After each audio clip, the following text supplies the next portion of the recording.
back off our Christmas break.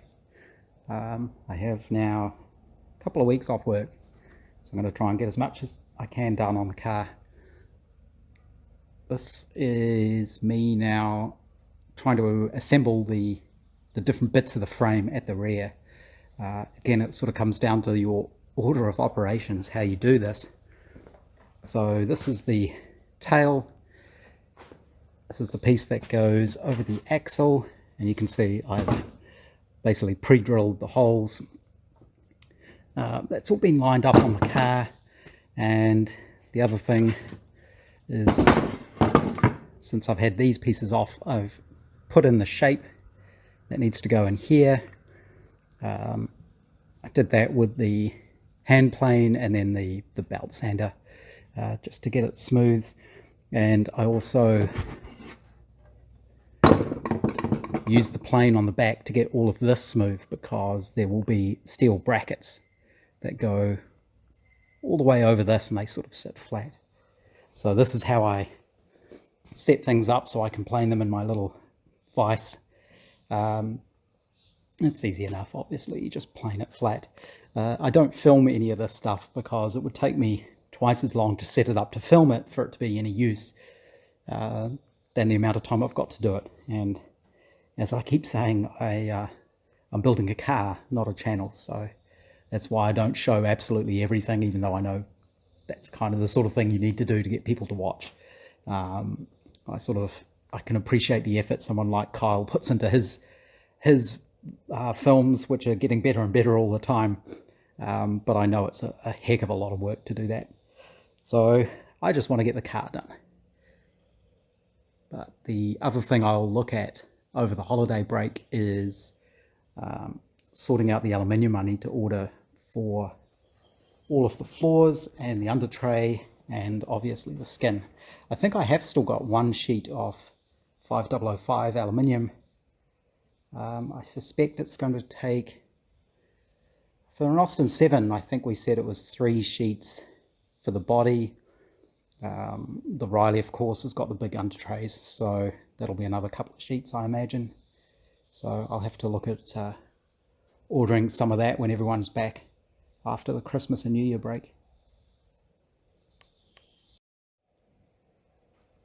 Now I have the tail joined to the axle loops, humps, I don't know what you'd call those. And so the joints at the bottom there are all glued and screwed together. I've just got those supports across the top just to hold everything in alignment while the glue sets. I still need to do the front hoop, of course. That will be screwed in from the front as well. And while all of that is setting up, this middle hoop, middle of the tail, is just sitting there at the moment. That's not actually screwed in place. That will need to be screwed on, but of course I need to do that from underneath. And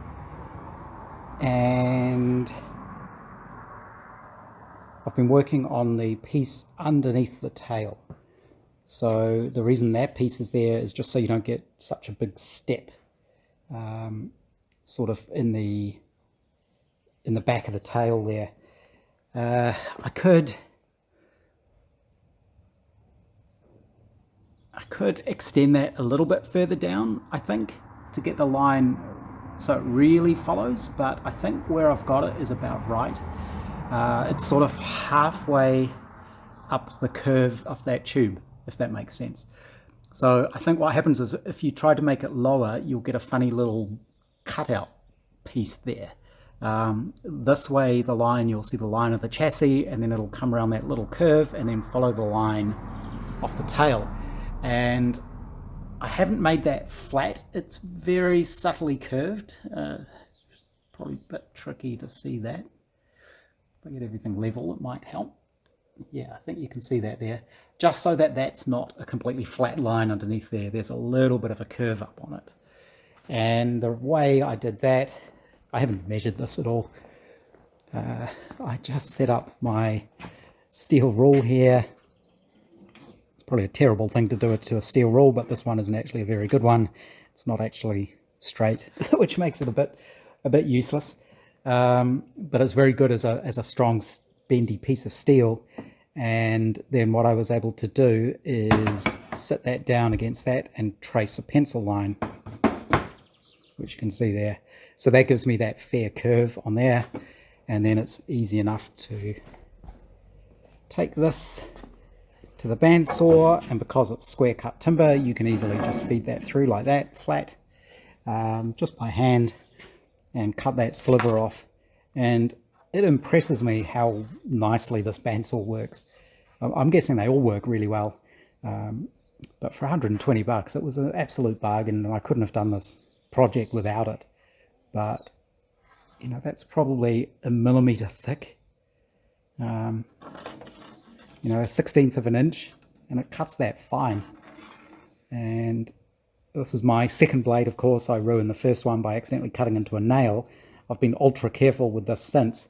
I did find you have to be a bit careful on the ends of these boards, because sometimes these boards have, you can see where they've stapled a label to it, so you need to make sure there aren't any staples in the end of the timber. But it's just impressive, I think. So I'll just do the other one. It'll have a little bit more curve right on the end, and what I may also do is run a router bit on it to put a radius on that edge, because of course ultimately what has to happen is the aluminium skin comes down here and then wraps around underneath it. So it's going to be a lot easier to wrap it if that isn't a 90-degree angle. So I'll put a curve on that, and that should all fit nicely. This all fits nicely. This is all really well held in place because of the rivet.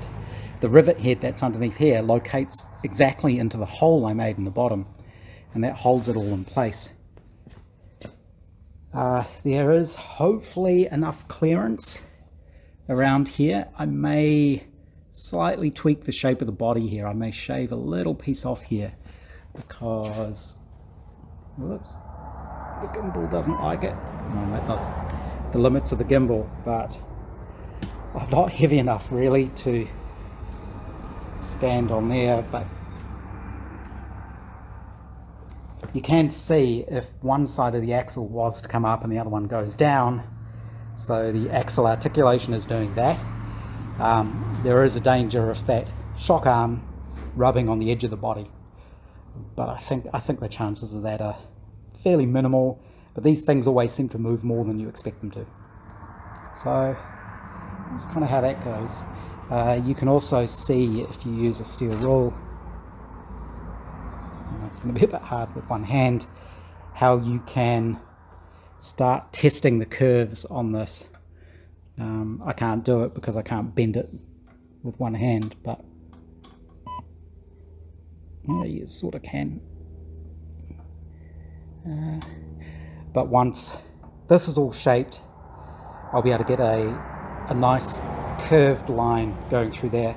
And you can see this is why I fitted these on an angle, because then it presents a flat face here and it's far easier to line up.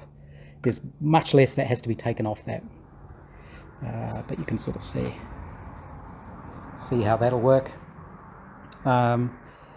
The big opening in the side of the body, as far as I can tell, it was just left like that. There's nothing that covers that. There's no sort of fairing or anything. It's just left open. That seems to be how it's done on the originals. The other thing I'll need to do is make the, whoops, there's a little piece, I'll have to build up some timber. So there's a piece that comes down and it curves down like this, and that makes the back of the door pillar, I guess, in here. So this is where the door lock goes. The sort of catch on the door will fit on this piece, so that needs to be curved. Need to be careful you leave enough clearance around the shock. I've seen plenty of pictures of original cars and replicas where there's scrapes all up and down here where it's obviously hit it. So if that happens on mine, that's okay, that's original, obviously. The other thing I need to look at doing is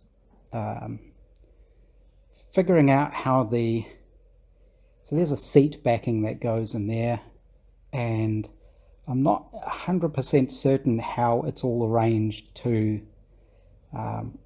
sit in place.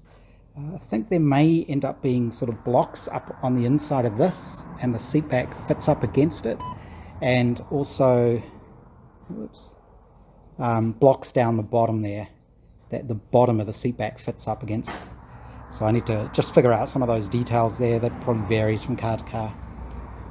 Once again, my gimbal's about to die, so that's probably a good place to stop.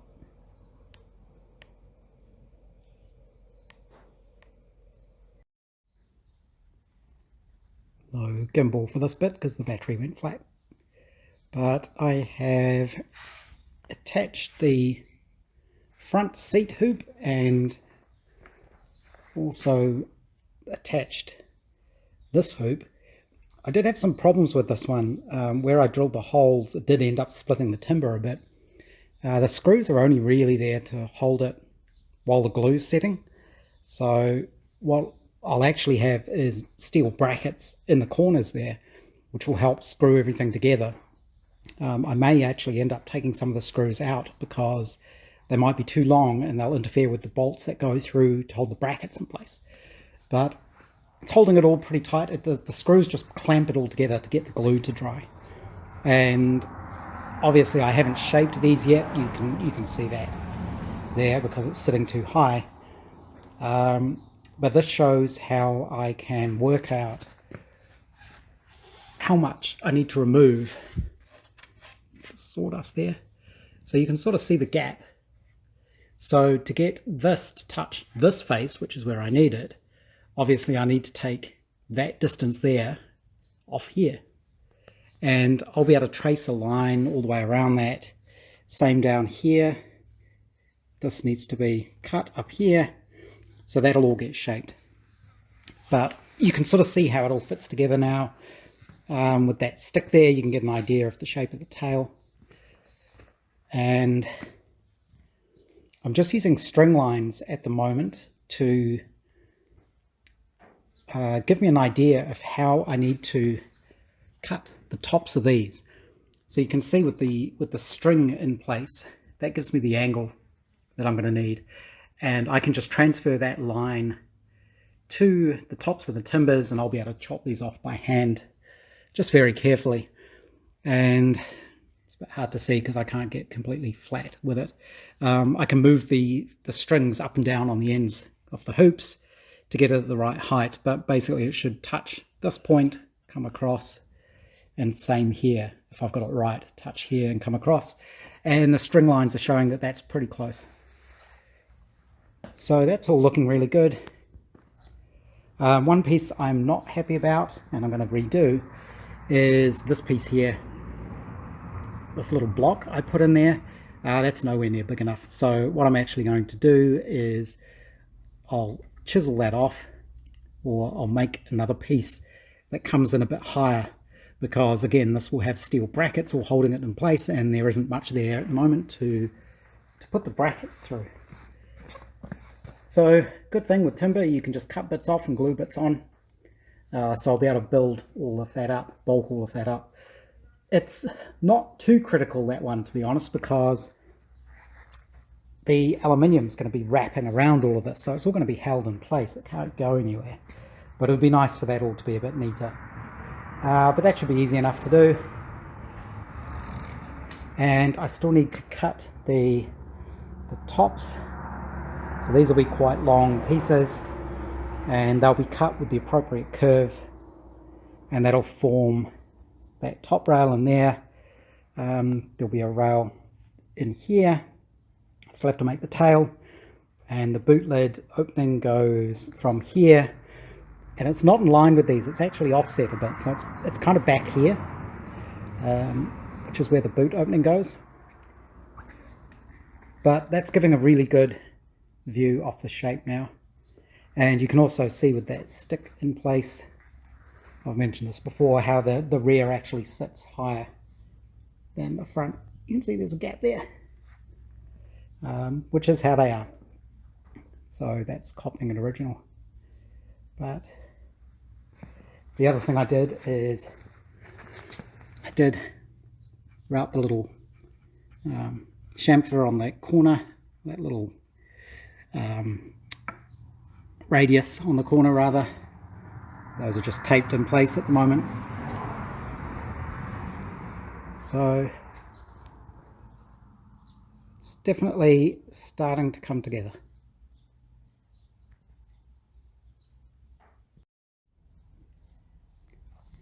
Should maybe add, before I trim these tops and do these top rails, I'm actually going to put in the piece that joins these two halves together.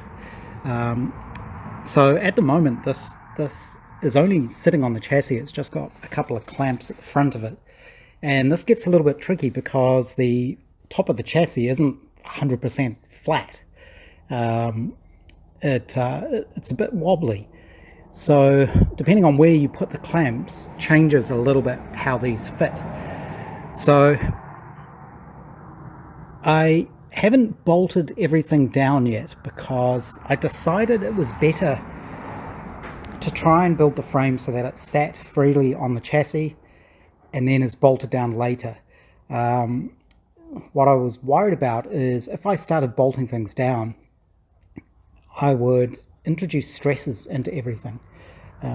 Everything would be sort of fixed in place, and if I assembled the frame on it, I just know what would happen is you'd assemble the frame, you'd unbolt it, and as soon as you unbolt it, everything's going to spring into different positions and you won't get all the bolt holes to line up again. I mean, you obviously could if you forced it, but I don't want to have to force it. So I'd rather build the frame, sit it on top of the chassis, and then drill the holes, because then I know, as long as the wood doesn't change shape, which it probably will, it'll all go back together nicely. It won't be, I'm not going to be stressing the frame to get it to line up, if that makes sense. The wood has a pretty fair amount of springiness in it, to be honest. I mean,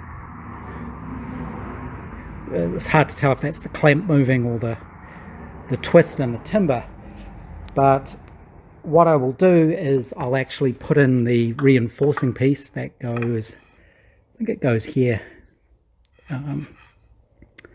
and that will tie the two halves together before I start cutting anything. I don't know why they just didn't put it across the top there. I need to go back and look at the pictures, because that would be a heck of a lot easier if I could just screw a piece directly to there. Probably not directly above the axle there, because that limits your movement. You've only got about 3.5 inches of clearance there. So I need to figure out where that needs to go.